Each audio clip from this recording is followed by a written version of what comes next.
Tudo bem, pessoal? Bem-vindo ao canal Mano Mundo. Eu sou o professor William Rubira. Hoje a nossa aula é sobre as leis abolicionistas. E eu quero mostrar para vocês que, incrivelmente, o Brasil não mudou uma vírgula. As leis abolicionistas eram todas para inglês ver. Conhece essa expressão? Vem aqui pro canal Mano Mundo, que aqui eu te explico tudo. Até já, galera!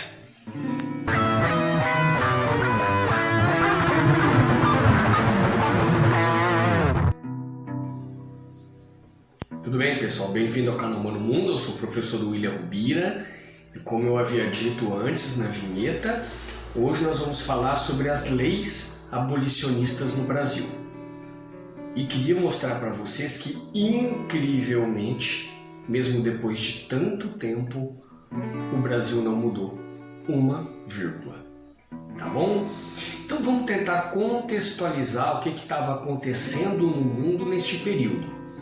Tá? Revolução Industrial, algo muito importante que ser dito. E já já eu vou explicar o porquê. Tá bom? Antes de entrar propriamente nas leis abolicionistas, eu também queria lembrar que José Bonifácio, em 1823, ele já havia proposto o fim do trabalho escravo no Brasil. Ok? Mas ninguém deu atenção para ele neste período, ok? Uma outra questão importante, já que eu falei da Revolução Industrial. Na Convenção de Reconhecimento da Independência do Brasil, Dom Pedro I, ele já havia se comprometido a acabar com o tráfico negreiro no Brasil, em 3 anos. Ele já havia se comprometido com isso. Tá bom? E aí em 1831 vem a Lei Feijó, ou a Lei 7 de novembro de 1831. Tá? O Feijó foi um padre, ele foi deputado, ele foi ministro da Justiça, ele foi regente imperial, etc, etc, etc. Ele foi um monte de coisas aqui no Brasil. A Lei Feijó, ela foi a primeira lei proibindo a entrada de escravos africanos aqui no Brasil, ok? Só que o que acontece? Era uma lei morta, era uma lei que não valia para nada. Por quê? O Brasil estava passando por aquele crescimento da lavoura cafeeira. Então eles criaram uma lei, daí que vem o ditado, para inglês ver. Por quê? A Inglaterra pressionava o Brasil para o Brasil acabar com a escravidão. Ah, mas a Inglaterra então era boazinha, William? Claro que não. A Inglaterra também tinha os seus interesses. Primeiro que a escravidão já estava acabando em toda a América e na maior parte do planeta. Mas não no Brasil. A Inglaterra, passando pela Revolução Industrial, também precisava de uma mão de obra, nas suas colônias. Ela também precisava de um público comprador dos seus produtos. E o escravo não ganha nada. Se o escravo não ganha nada, ele não consome. Então a Inglaterra também precisava de um mercado consumidor. Então ela começou a pressionar o Brasil para acabar com a escravidão. Ok? E por que para inglês ver? Então faz uma lei, só que é uma lei morta, não vale nada, era só para inglês ver. Fazer de conta que tinha uma lei que estava proibindo a entrada do escravo africano aqui no Brasil. Ok? Aí em 1845 vem a Lei Bill Aberdeen. Essa lei, ela dizia o seguinte: estava proibido o tráfico intercontinental. Então, a Inglaterra dizia o seguinte: qualquer navio que for visto transportando, a gente vai abordar esse navio e nós vamos julgar e nós vamos prender. Olha só, gente, essa questão ela é muito importante porque teve surtiu um efeito contrário. Quando a Inglaterra proíbe o tráfico, o preço dos escravos sobe em absurdos. Subiu muito porque eles estavam com medo de acabar a escravidão. Então o valor subiu muito, aumentou o tráfico. Dentro do Brasil aumentou muito, porque aumentou o preço dos escravos, e mesmo os vindo de fora. Aumentou. Há algumas literaturas que dizem que chegou perto de dobrar a quantidade de escravos vindo da África, porque os preços subiram realmente absurdos. Então essa lei Bill Aberdeen de 1845, ela demorou um pouquinho para começar a funcionar. Quando a Inglaterra abordava navios, só para vocês terem uma ideia, para se livrar da prova, eles jogavam os escravos ao mar para não serem julgados. Então a situação realmente estava complicada. Tá bom? Então, o que eu estou tentando mostrar para vocês? Que as leis que surgiam, que todas as leis que vieram, elas tiveram um efeito praticamente contrário. Vou mostrar outras leis para vocês. Eu tenho aqui um livro, eu vou mostrar para vocês aqui, ele é muito interessante, porque é um livro que mostra documentos, eu tenho réplicas de documentos que eu vou mostrar para vocês aqui, mas presta atenção nesse livro aqui, ele é lindo. E nesse período, o Brasil vivia um estado de guerra com a Inglaterra o tempo todo. A Inglaterra pressionava de um lado, o Brasil pressionava de outro, e o estado de guerra só continuando. Então Dom Pedro, gente, ele ia ter que ceder mais dia menos dia. Não ia ter como escapar, tá bom? Então assim, esse comércio que interessava, né, aos traficantes, ele acabou meio que endividando os fazendeiros brasileiros que estavam passando por uma decadência na plantação de cana e de algodão. Tá? Então, assim, olha, tinha que cuidar. Por quê? Os proprietários, os fazendeiros brasileiros, eles estavam com as suas propriedades hipotecadas na mão dos traficantes. Então, aí sim, o Brasil começa até a pensar em leis abolicionistas, porque aí os proprietários poderiam até vender os seus escravos e pagar para os traficantes. Então, assim, resumindo, eles queriam ganhar tempo para poder pagar as suas dívidas. Aí se começa a falar de leis abolicionistas. Mas olha só, nada em prol dos negros africanos, escravos aqui no Brasil. Tudo por questão de política. E aí em 1850 vem a Lei Eusébio de Queiroz, que era um ministro da Justiça. Tá? Por que a Lei Eusébio de Queiroz ela foi importante? A partir daí, os traficantes, tá? Eles seriam punidos pela Marinha. Beleza, legal. Mas tem um detalhe. Os fazendeiros, os compradores de escravos, seriam julgados pela justiça local.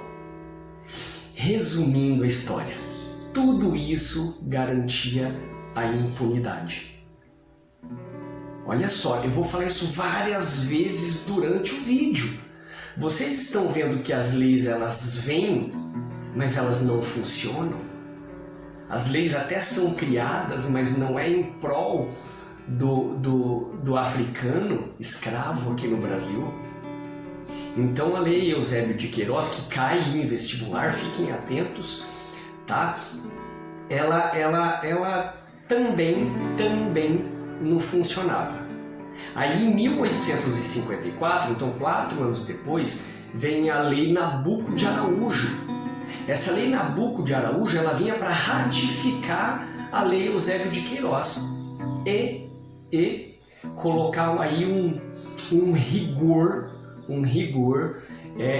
nas punições para ver se diminuiria sim esse tráfico negreiro. Tá? Um outro ponto que eu queria comentar com vocês, não vou explicar tudo neste momento, porque é tema para outra aula. Em 1864 estava tendo a Guerra do Paraguai. Tá? E o que isso tem a ver, William, com as leis abolicionistas? Vocês já ouviram Voluntários da Pátria? A gente que é de São Paulo conhece essa rua, Voluntários da Pátria, essa avenida. Voluntários da Pátria, o que é? Os escravos que fossem lutar na Guerra do Paraguai seriam alforriados, teriam sua liberdade. E aí, os fazendeiros, donos dos escravos, o que eles faziam? Eles chegaram até a comprar mais escravos para mandar para a Guerra do Paraguai. Então, eles estavam fazendo a parte deles na Guerra do Paraguai. Eles estavam mandando seus escravos lutar.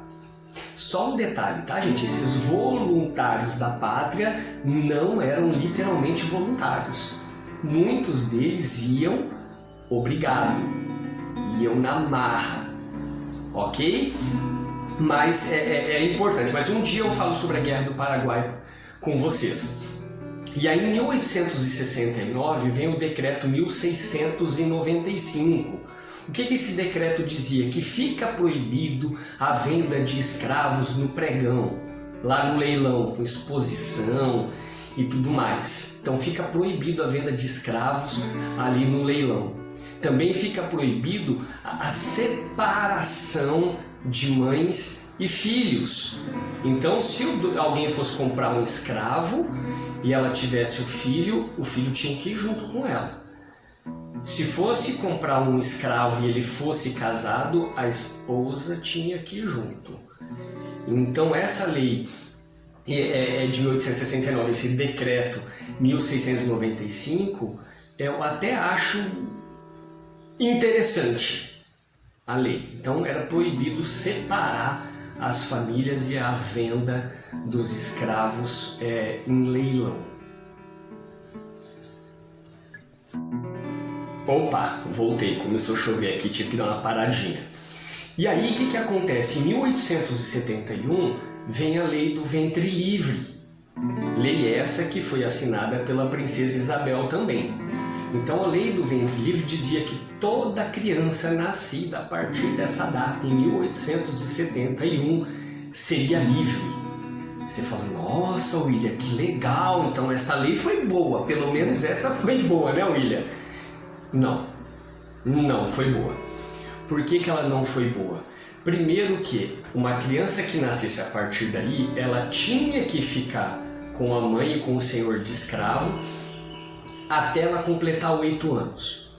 Aí quando completasse 8 anos, ou ele daria esse escravo para o Estado e o Estado indenizaria o dono do escravo, ou essa criança ficaria com o dono dele até completar 21 anos de idade. Então, resumindo, não era livre. Então, a Lei do Ventre Livre também foi mais uma lei de H. Mais uma lei que não funcionou. Vocês estão percebendo que o Brasil, a gente estava tentando ganhar tempo. A escravidão já estava acabando em toda a América por conta do iluminismo. Tá? Então o iluminismo, com todos os seus ideais de liberdade, de igualdade, de fraternidade, que todo homem nasce igual e livre, foi influenciando toda a América espanhola e a escravidão foi acabando, só no Brasil que não. Tá? E aí em 1888 tem a Lei Saraiva, tá? Essa Lei Saraiva, ela serviu para quê? Para tirar o direito de voto de menores, de mulheres, de analfabeto. Só para vocês terem uma ideia, tinha a renda mínima, você tinha que ter uma renda mínima para você poder votar. Então esta lei, gente, ela foi feita só para excluir o pobre. Então, quem é que votava? Menos de 1% da população. Claro, Você vai deixar os escravos votarem? Você vai deixar os pobres votarem? Então eles podem te derrubar. Olha a dica, hein, gente? Olha a dica aí e tal. Enfim, deixa pra lá esse assunto. E aí, em 1885, vem a Lei dos Sexagenários, ou a Lei Saraiva-Cotegipe. Então, a Lei dos Sexagenários dizia o quê? Que todo escravo com 60 anos de idade ele seria livre.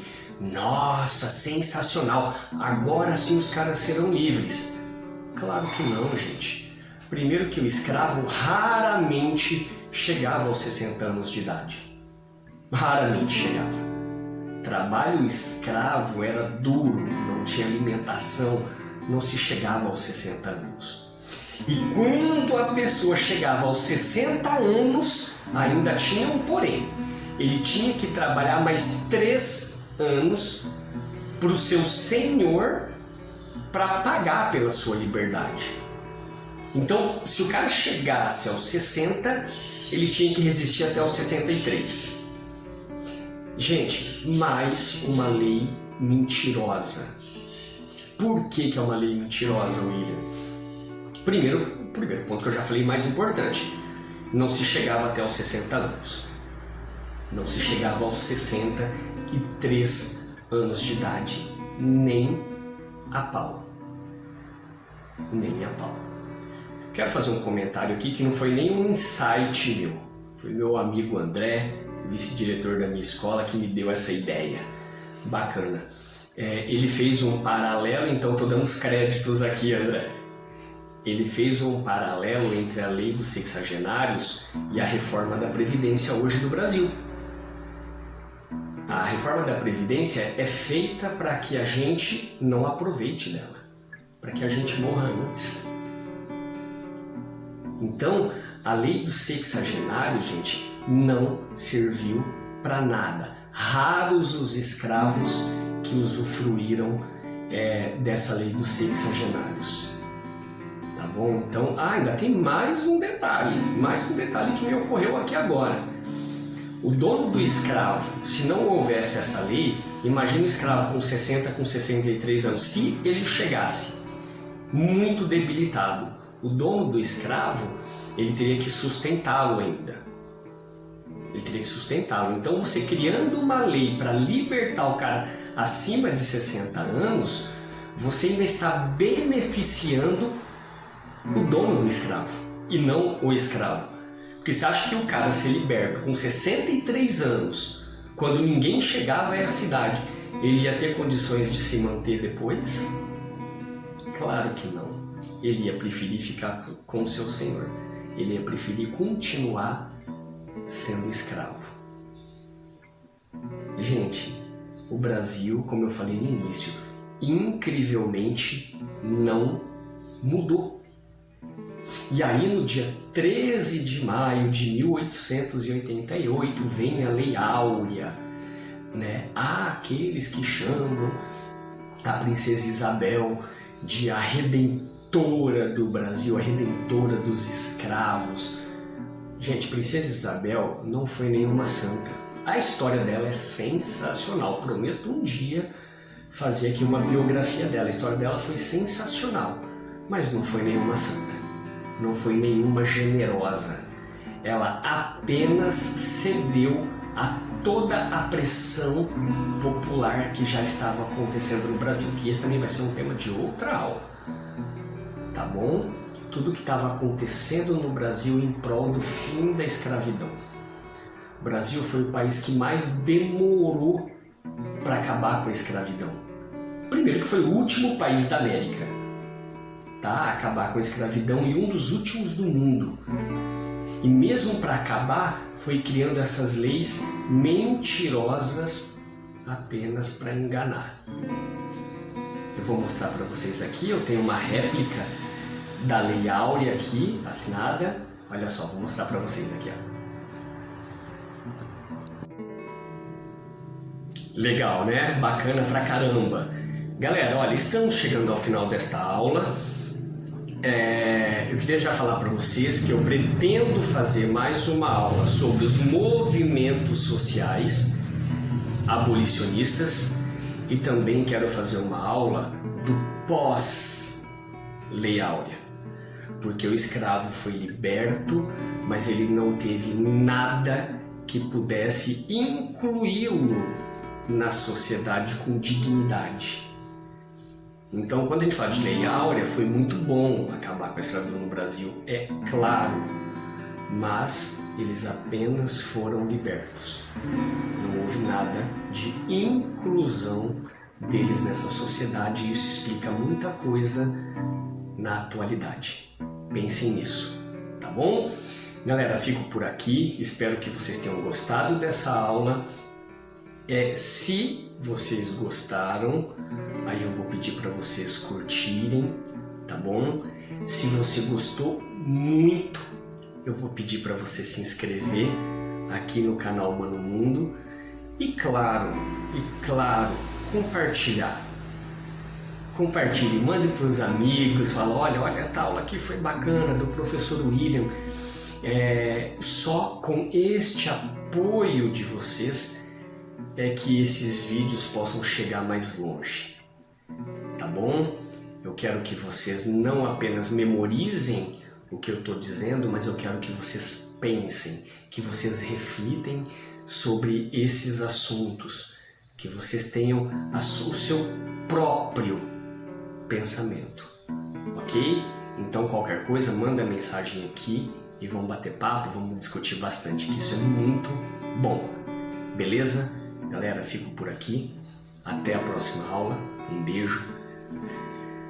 Não se esqueçam, canal Mano Mundo, todo dia é dia de história. Até a próxima aula, galera. Um beijo, vocês são 10. Tchau.